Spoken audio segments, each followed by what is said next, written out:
Jacob Soboroff is down with the California delegation. And Jacob, rightly or wrongly, the California delegation got a lot of attention tonight because of how vocal they were, because of how visual they were with the signs and what have you. They sure were, Brian, and I am here with a fellow Los Angelino, Bernadette Gomez, who has a sign of her own. You want to show this to everybody watching at home?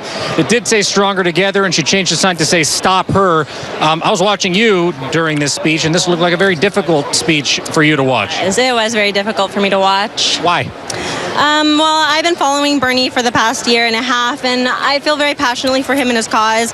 And to see him endorse someone that I'm not particularly as passionate about, it was just very difficult to see that, considering for the past year and a half, he's been very anti-Hillary. So seeing the endorsement, seeing him telling us that she's the best choice, it's just really hard for me to accept. At times you teared up. At times he was endorsing her. You were shaking your head like this.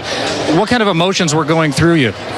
I was just thinking, Bernie, he definitely stands for the lower working class. I know poverty very well, and I completely believe in him when he says he's fighting for us. So for him to say Hillary is the best choice, she's the one fighting for $15 minimum wage, she's the one who's fighting for you, I don't agree with that. Given her track record, I cannot accept that. I do not believe it. So you don't believe him? I do not. What are you going to do in November? It depends.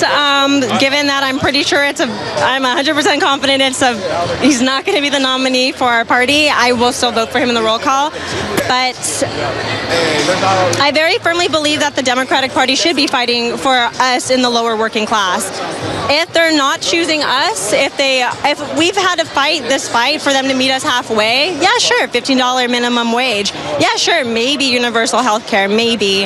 If we've had to fight them this hard for that, and once again, it's just a promise, it's not even for certain, it makes me want to leave the party because it does not represent my morals. Well, you're faced with a choice, Hillary Clinton versus Donald Trump. What are you going to do? Green Party, because that is also an option. Jill Stein. That's correct. There you have it, Brian.